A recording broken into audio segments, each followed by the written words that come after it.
Hey, Margie here. In today's world, there's so many things that we can't control, but there is one thing we can, and that is our breath. And when we do this, we can make so many profound changes to our health. Not only can we increase relaxation, but we can also use our breath to improve our energy. And so today I'm really excited because I have a friend, a colleague who's going to be speaking with us, Robin Eisen. And Robin has been a physical therapist for over 48 years. She's a certified Feldenkrais practitioner, and she's studied numerous modalities, including EFT tapping. But after teaching physical therapy at the University of Illinois for 9 years, she started a private practice in 1987, and now she serves people virtually. Her passion is empowering people to discover their unique path to healing. Breathing is one of the modalities that Robin uses on a daily basis to really change lives. And in this episode, Robin's going to explain why breathwork is so much more than just diaphragmatic breathing that many of us are accustomed to. And she's demonstrating and really teaching us 3 easy techniques that that we can use for relaxation. And the last technique is, what type of breath work can you do to really increase your energy? So it's really, I love this episode, and I think there's so much information that can help all of us. So stay tuned. Welcome, Robin. I am so excited to be with you today, and I love what you're going to present. So welcome, welcome. Well, thank you. I'm happy to be here, Margie, and to talk to your tribe. So today, I love this topic about breathing. But why don't we start? We're both physical therapists, but how did breathing become so paramount in your practice and all the work that you do? Well, it's been a long journey. I have been a physical therapist for almost 50 years. And when I think back to my training, it's pretty archaic at this point. And, we were taught breathing, very cursory, do big, deep belly breaths, and that's all I knew. And as I have worked with people and also taken more courses, I've really learned how our lungs and our diaphragm and our breath is key to so many physiological functions. And I'm realizing it's really a foundation for anything else I teach, whether it's talking about digestion or movement or our mental health and relaxation. Our breath is the starting place. And what's so great, it's free. We all have it. And these are easy techniques. I'm a big person who loves easy tweaks that are beyond powerful. And that's what this is. So I'm just very happy to be here with you and talk about some of these techniques that we can teach people that can just make such a big difference in their lives. So in addition to being free, Margie, we breathe over 11,000 times during our waking hours. So that's a lot of opportunity to look at the breath, and we have control over it. So it's pretty exciting. It's a physiological function that we don't think about, and our body will take care of it, but we also have control over it. And it's really the only physiological function we have that kind of control over. Isn't that nice? Because there's so many things, unfortunately, in life, in so many circumstances, we feel powerless and we don't have control, but we do have this, and it can make such a difference. So, being a physical therapist, a Feldenkrais practitioner, all the work that you do, what's different about the way you teach breathing than, if someone's just going to their exercise class or their yoga breathing? What's special? What's the difference? Well, it's a few things. One is, again, when I learned breathing, and most people learn breathing, whether they're taking a yoga class or some other martial arts, they learn about belly breathing and breathing deep into the belly. And what I've learned over time is that when we breathe, we actually can encompass 360 degrees of our body. So I look at how we take air in around our whole rib cage and belly area, front, back, and side, and also how we can emphasize our exhale for better physiological function than concentrating on the inhale and the inhale will take care of itself. So we do need to breathe a little bit deeper so we get air into our lower lungs, but not harder. And most of the time when people are taught belly breathing, they start to work harder. And the other thing is I incorporate posture. Being a physical therapist and a Feldenkrais practitioner, our posture is really key to how well we breathe. And we'll do that a little bit with some of the exercises that we'll do today. And also I look at the body and mind connection. Most people talk about mind body, but as a physical therapist and body worker, I look at body mind, because the vagus nerve, which innervates the diaphragm, which takes care of our breathing, sends more signals back to the brain than it sends down to our organs. So all day long, whether we're slumped over or sitting nice and erect, whether we're breathing deeply or shallowly, that information is going back up into our brain. So we're getting fed information from the body about our experience. And an example I give to people about how the body informs the mind, when we get scared, we might have a startle reaction, and we hold our breath.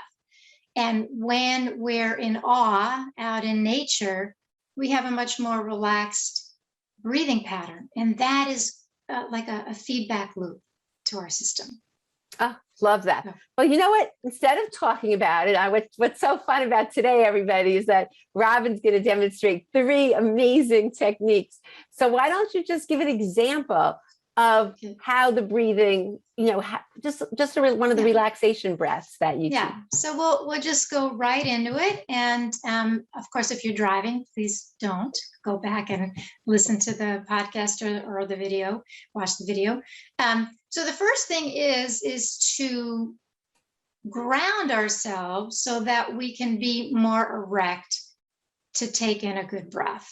And so if you are sitting, try to have your feet on the floor and actually push through your feet. So you actually feel your feet on the surface to support you. And if you push through your feet, see if you can feel that force going through the leg, into the thighs and hips, into the pelvis. And you might feel it into the low back, and it might push you back into the chair. And as it does that, I don't know if you can watch me, I'm starting to go vertical. And the vertical alignment is really important to stack our vertebra. So as you know from all of Margie's great teachings, that we want to have good bone health.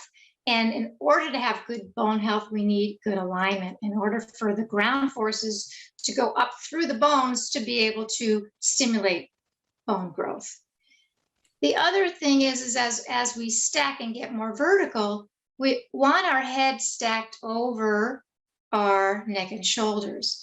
And I'll just give you an interesting example of somebody I worked with very recently came to me for breathing, and we thought we'd be working together for a long time. She had a lot of sinus congestion, a lot of trouble taking in air, always felt like she was short of breath. And the first thing we did was work on our head posture. And you can do that by either taking a web hand on the chin and taking your head back to bring it over your shoulders. I also have some people just use a finger vertically under the nose and over the lips and the chin, just to give a cue to pull back a little bit. And just by doing that, by becoming more vertical, she opened up the back of her throat and her airway. All of a sudden, her sinuses started to clear. She said she felt more relaxed and could breathe. And we had one session and she was done. So simple things like that can make a big change. So if you notice, if your head is forward, just notice how you take air in and how it feels at the back of the throat. And then come into a more vertical alignment by taking the chin and tucking it back, and then taking a breath and see if you can feel how that opens up the back of the throat. So that's just our setup. pushing through the feet, feeling your sitting bones in your chair, getting yourself vertical and erect, and your head over your shoulders. The next thing is if you can, if your nasal passages are not completely clogged, try to keep your lips closed. By having our lips closed, we take in air through the nose so it can be more moist and go through the turbines of the nose to clear out any particles. So it's better for your immune system. Then you're going to take in a breath. You can close your eyes and just notice where the air goes. So you don't have to do anything, just take in a breath. It doesn't have to be a big breath, and let it out naturally. And just see if you can notice, where does air go? And for a little more of a cue, you can put your hand on your belly and one hand on your chest, and just breathe in as you do. And notice, do both hands move? Does your upper hand move more than your lower, which would mean you're more of a chest breather? Does your lower hand move more than your upper, which gives you a belly breath? But also see if you can notice, do you feel any air going behind you?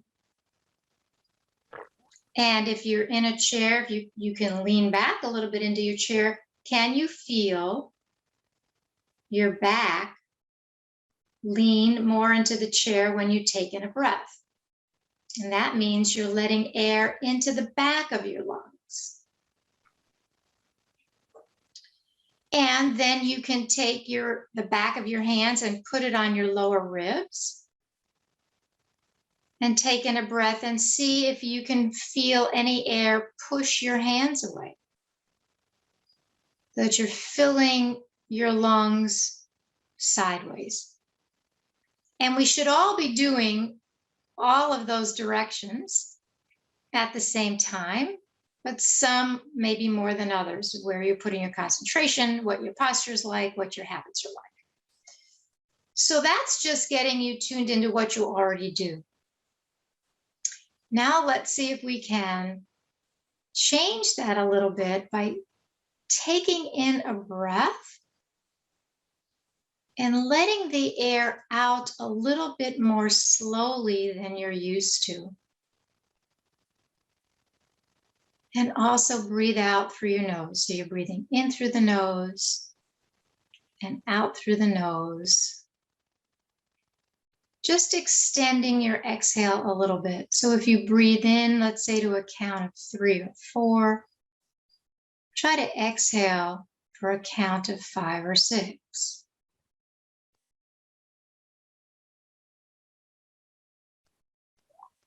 Why do I increase the exhale? Most of us overbreathe. And when I was taught breathing in physical therapy school, we were taught that breathing is normal from 12 to 16 cycles per minute. And that actually is overbreathing, and most of us overbreathe. When you are breathing more than you need to, you're actually blowing off carbon dioxide. And don't get confused with carbon monoxide, which actually is a poison coming out of your car fumes. This is carbon dioxide, and is a normal exchange of breathing. We breathe in oxygen, we breathe out carbon dioxide. But we need some carbon dioxide for normal cellular function. And there were great studies done in Russia around carbon dioxide and people in intensive care. And what they found was that the people that were breathing faster had slower recovery rates or higher deaths. And when they looked into the physiology, they realized they were blowing off too much carbon dioxide, not having enough carbon dioxide for good cellular function. In addition, exchange in our lungs, when we bring in oxygen, the thing that allows the exchange between the cells is carbon dioxide. So when you have a good amount of carbon dioxide in the cell, you're actually going to extract more oxygen from the air you breathe. So by slowing down our breathing and extending the exhale, we're actually holding on to a little carbon dioxide. Of course, there's an optimum level. Too much carbon dioxide can get toxic, but the body will let you know. So people overbreathe. When you see people hyperventilate, if someone's having an anxiety attack, they're blowing off way too much carbon dioxide. They start to get lightheaded, right? And by slowing the breathing down, and you'll see some people breathe into a paper bag, they're rebreathing their own breath, they're breathing in more carbon dioxide.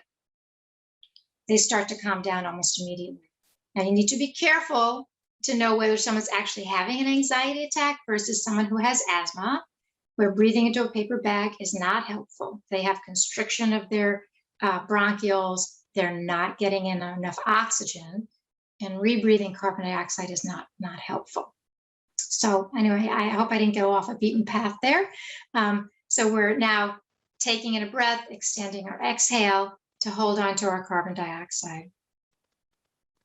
Just notice how that feels, and whether or not you notice anything change just by tuning into where you're breathing and extending your exhale just a little bit. Should I keep going, Margie? Oh, that was great. And why don't you explain, the interesting thing about this is just doing that can improve your back pain. Most people have no idea that they can use breathing as a way to reduce back pain. So why don't you just talk about that for a minute? Okay. So the diaphragm, which is a dome-shaped muscle, when you breathe in, the diaphragm actually descends and flattens a little bit. And when you breathe out, comes back up. The diaphragm has so many connections, and one is to the upper lumbar spine. And when you inhale, you're also, through the fascia, pulling down on the chest organs. And when you exhale, they're being massaged back up, as well as the connection to the upper lumbar vertebra. So you're influencing many functions as you're breathing, from the fascial connections and actually the muscular connections. And there's also a connection to the main ligament that runs in front of all of your vertebra. So you're actually using this incredible technique that we have to stimulate and relax many different functions at the same time. Okay, so no, that's so really helpful. Now, in terms of, so that's step one. We can all do that anytime with the, increase the exhale, and just the whole technique that you talked about. It's great. But if we really feel we even want more relaxation, I know you have some great techniques for that. Do you want to share one of those with us? Yes. So people may have heard of pursed lip breathing. Some people call it straw breathing. It is another way to slow the exhale and give a little bit more resistance when we exhale, which will stimulate the vagus nerve even more. And people also get confused when we talk about stimulating the vagus nerve. We thought we're going into relaxation. The vagus nerve is what helps us relax. It's called it goes to the parasympathetic nervous system, and it's the rest and digest. And so we actually do want to stimulate the vagus nerve to get relaxation.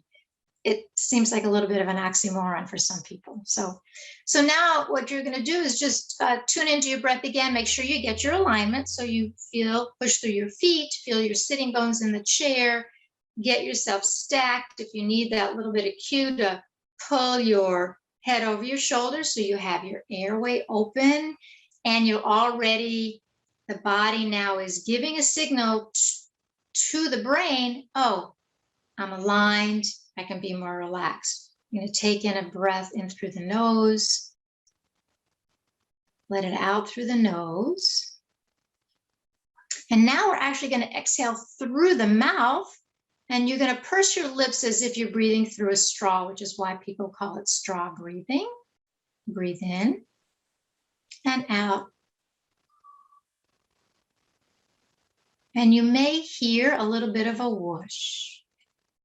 Now I'll do some counting for you. So let's breathe in for 4, 3, 4, and out.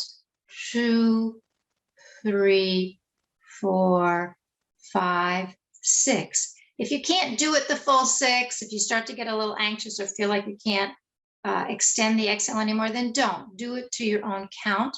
But see if you can purse your lips enough that you actually feel like you're blowing into a straw. So breathe in and out.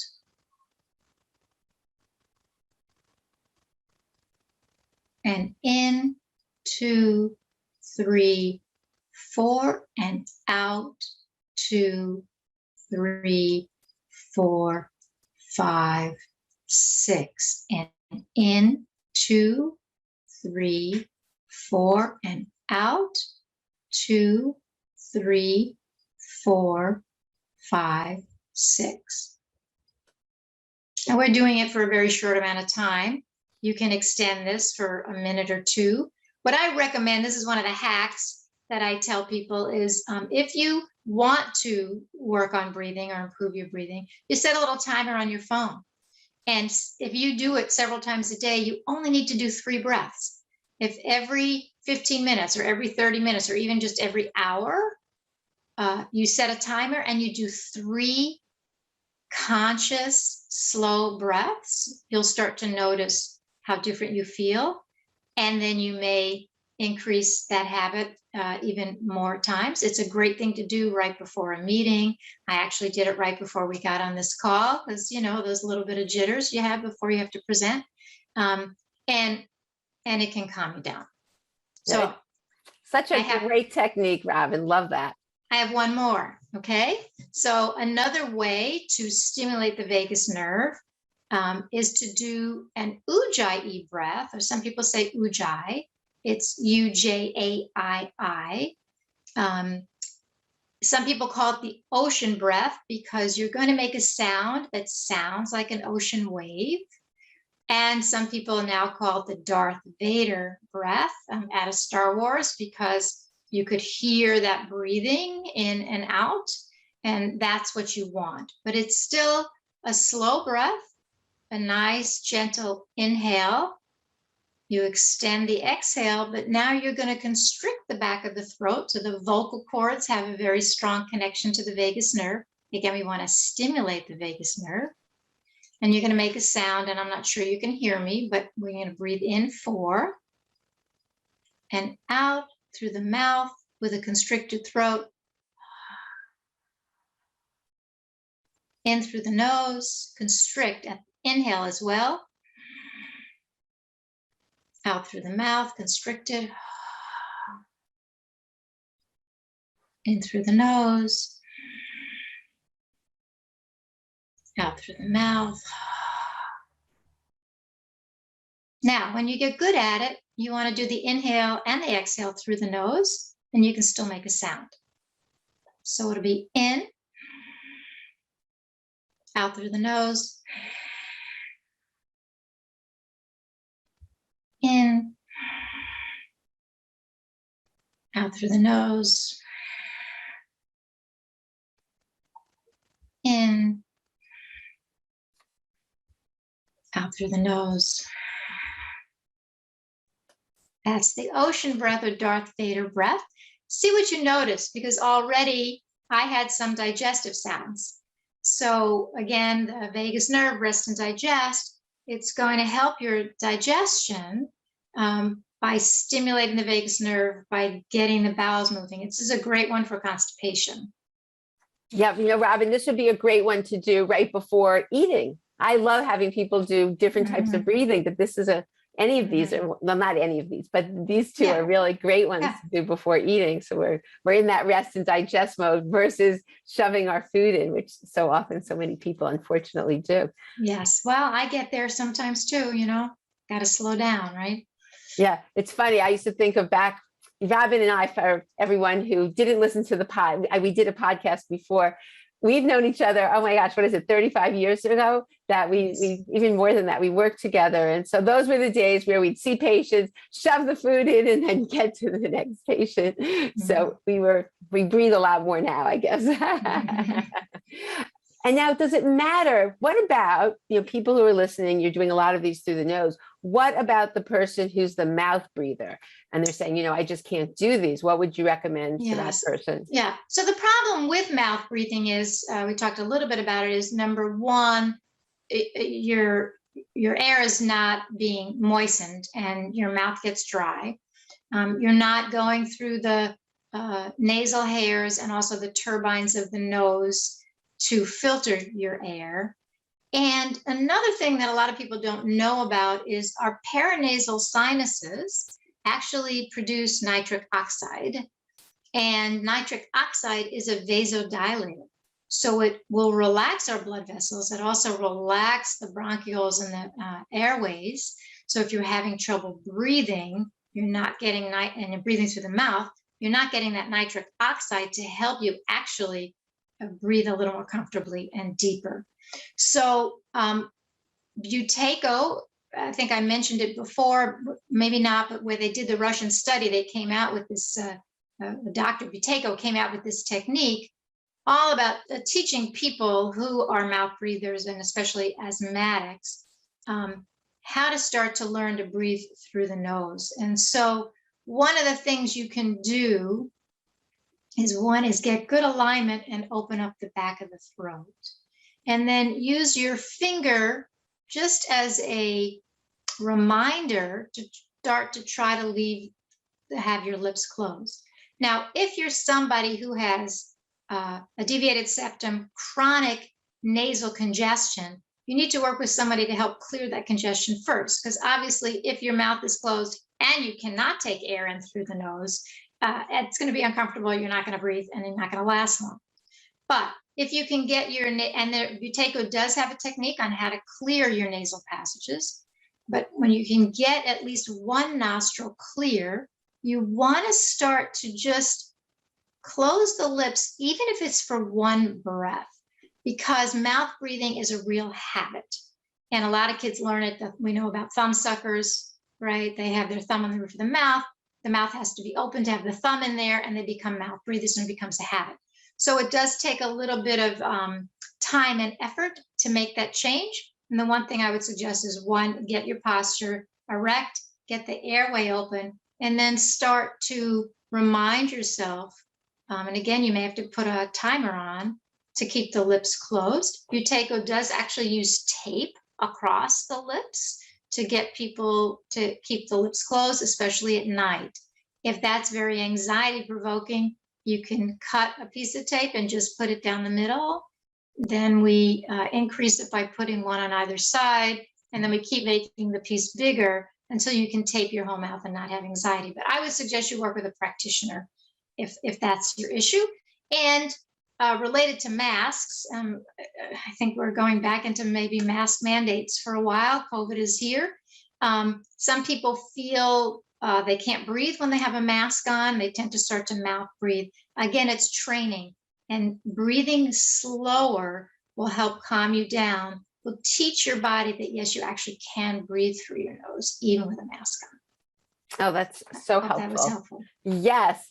Okay, so let's switch gears for a minute. So we've talked about how we're doing breathing for relaxation, and it can help our back pain. It can really help everything, because I think so. It's easy, and it's something that, we just keep going and just making time for a few breaths. Who can't do that? And, I just really recommend everybody trying this and just seeing the difference in your life. I think it's quite remarkable. Okay, but the unbelievable thing that most people don't know is that besides relaxation, you can use breathing and breath to energize yourself. So if you're feeling like you're in a slump, you don't have to run out and get that coffee. There is a breathing technique that really, really works. So I'm going to let you tell everyone about that, Robin, because this is a great thing to add to your day. Yes. So we did some techniques to calm us down, take a deeper breath. There is a technique called breath of fire, and you may hear about it from yogic traditions. They call it breath of fire to get fire into the belly. They use it for people with digestive disorders, specifically to stimulate the belly. We are actually stimulating the vagus nerve, but right now we're going to actually increase energy, increase digestive fire, bring heat into the system, and it can help you feel a little bit more awake, more focused, a little more energized. It's a very quick breath, and I will teach it to you, and we're going to do it for a short amount of time. And then if we have time, Margie, then I can take people through trying it for a little bit longer. You concentrate on the exhale. Your inhale is going to happen passively. You don't have to worry about it. And you can think about doing a short exhale as if you were going to breathe into a tissue. So if you take in a breath and think about how you would breathe into a tissue to blow your nose, and notice what I did. I went to breathe into the tissue and I came forward with my head, and I completely came out of alignment. So if I do that, I know you're going to do that. So we're going to stack our feet, get aligned, and see if we can take in a breath and just do a forceful exhale where you're going to bring your navel to your spine and let the air out, and just do 1 or 2 and try to stay erect. So you breathe in, and it's breathing in and out through the nose, and you hopefully can hear me, and you should hear yourself. Breathe in, out, in, out. It's almost like a cough, which I actually did because I was trying to talk and breathe at the same time. So now we're going to go ahead and do maybe 3 or 4 breaths in a row. You take in a breath, you're going to forcefully exhale, in a breath, exhale, and I'm doing it relatively slow. You'll see that when we really get up to what's called the breath of fire, we're going to increase the speed. So you take in a breath and blow out. We'll do 3 or 4.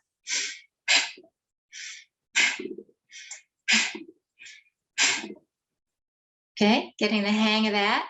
Now we're going to increase the speed and try to go for about 15 seconds.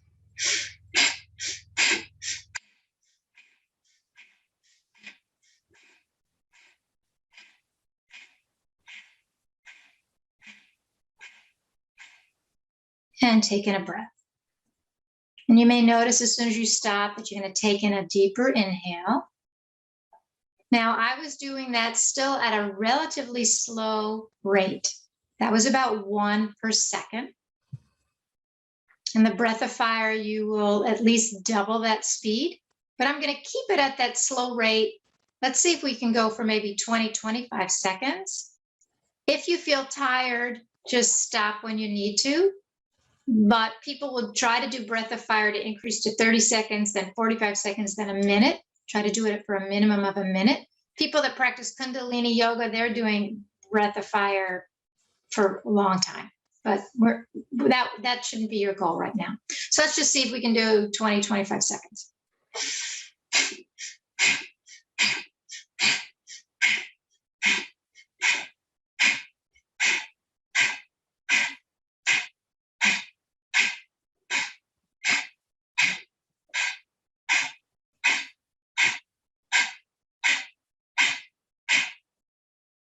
And let it go, and notice as soon as you stop, you're going to take a big inhale through the nose and out through the mouth. Or inhale through the nose and out through the nose. So I know we're coming up to the end of our time, so let me just take you through a normal rate of breath of fire. And again, if you can't keep up, stop when you need to. Do it at your own rate if you need to slow it down. But let's try to do 15 seconds at full rate, and then we'll try to do it to 30. Okay? So ready? Go.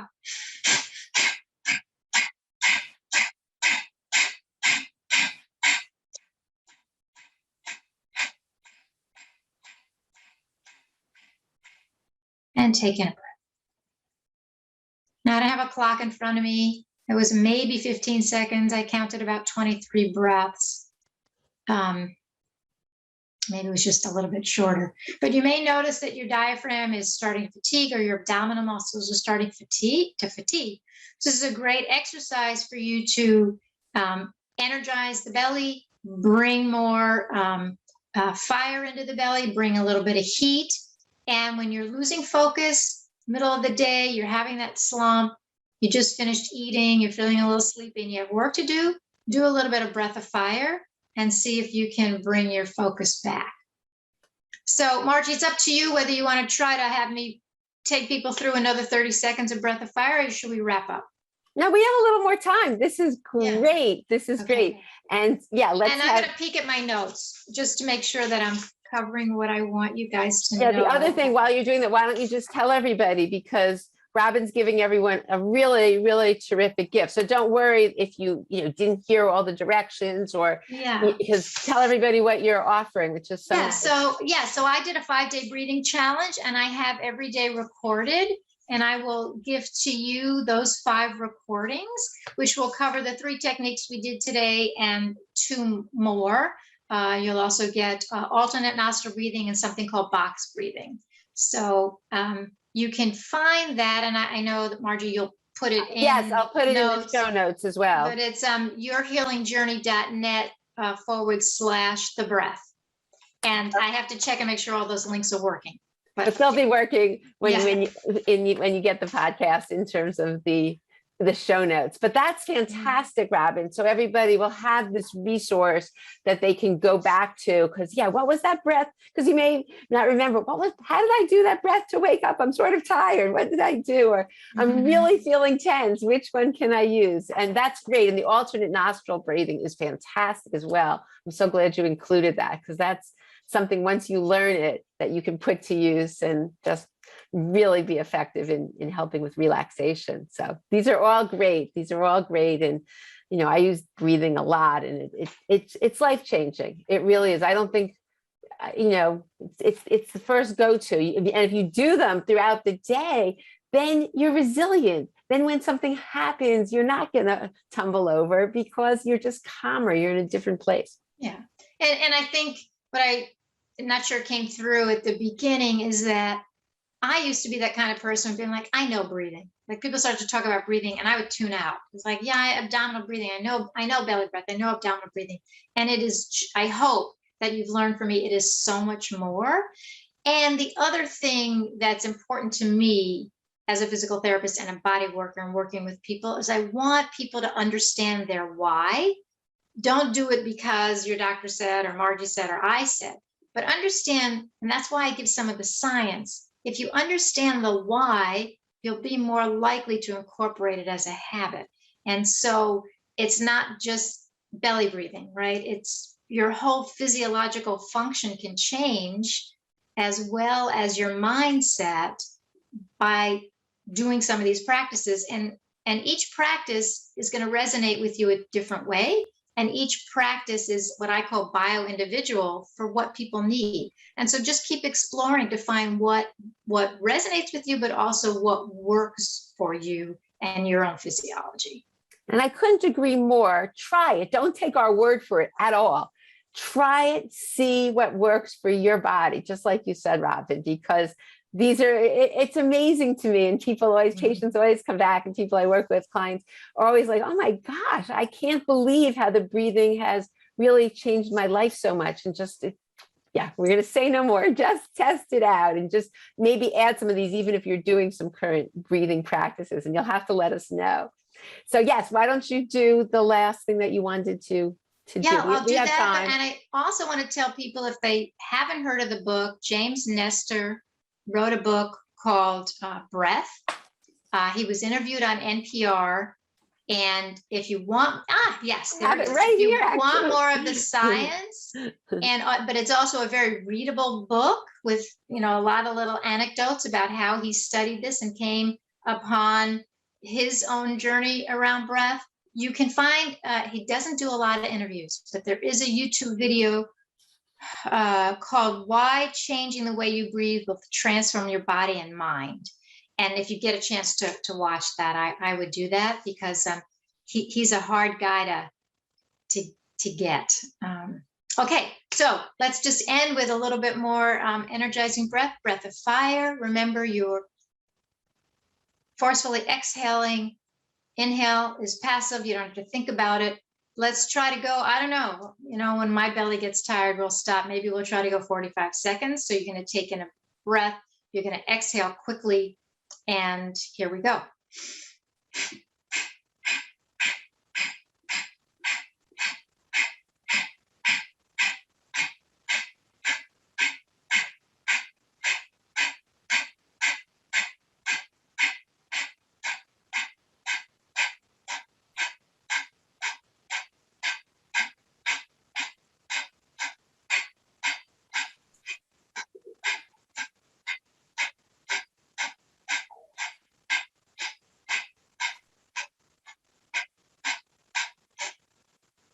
And taking an inhale.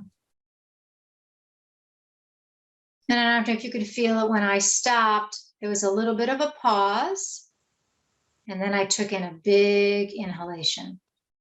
And the reason we increase our exhale, and we didn't talk about the pause, to take a little bit of a pause, a little bit of a reset for your system by pausing the breath. And Buteyko, again, talks a lot about increasing exhalation and taking pauses, where you actually stop between the end of your exhalation and the beginning of your inhalation, because we're so often rushing to get air in, thinking we're not going to get in another breath, but your body will take in a breath when it needs it.